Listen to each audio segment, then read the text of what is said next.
Ô, Júlia, mas você falou que desde criança e tal você queria trabalhar com futebol, com comunicação assim, televisão.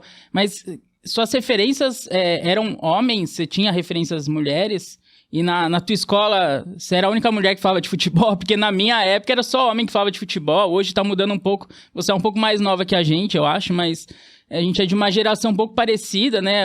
E, sei lá, acredito que você não tinha tantas referências na televisão mulheres. Isso alguma coisa, de alguma forma te incomodou? Ou você se inspirava nos homens mesmo e tá tudo bem? Você nunca precisou de uma referência feminina?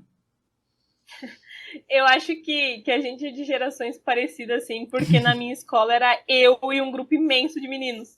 Sim. Então era eu lá com as roupinhas, com os colarizinhos, com tudo de futebol e chegava na escola na segunda-feira e queria falar.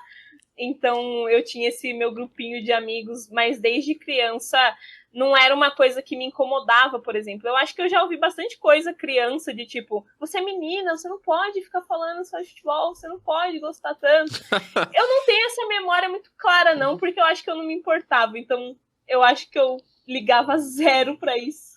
Sim. Então era uma coisa que pouco me importava. Eu continuava falando de futebol, mas era difícil ter referência, né? Tipo, eu sou, sei lá, 2005 ali na escola, 2007 na escola, era difícil ter referências na televisão, referências femininas, né? Sim. Então você acabava pegando ali repórter homem mesmo, e aí depois chegou a Fernanda Gentil, que, pô, Sim. Fernanda Gentil era uma baita referência pra mim, por ter sido a primeira mulher e ter feito essa revolução, assim que eu digo.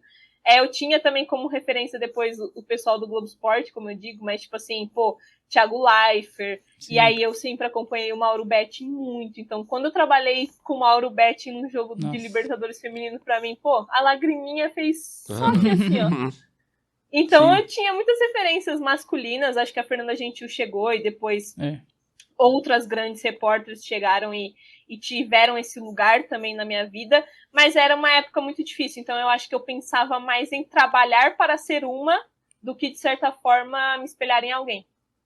Sim, tinha a Glenda Kozlovski, né? Ela apresentava o Globo Esporte na Tinha época também. Eram mais profissionais muito sisudos, muito engessados, Sim. assim. Às vezes não eram nem elas mesmas, né? No caso dos homens também, era um modelo de televisão o que mudou foi o não Thiago tá Leifert, existindo né? mais. Thiago Leifert que começou a romper esse modelo padrãozinho e ter mais personalidade, ter a cara dele, né? O resto era tudo muito igual, né? Que a gente via na comunicação. A gente fez jornalismo e nossas referências eram tudo homem, né? Obviamente, mas era tudo muito parecido, né? Poucos que tinham autenticidade, assim, como o Thiago Leifert. Acho que foi uma referência pra muita gente, né? Muito pasteurizado, né? Era o jornalismo. Pelo menos isso tá mudando muito e que bom que a Júlia tá crescendo nessa mudança junto com todo mundo, né? Sim. Com tanta coisa boa acontecendo.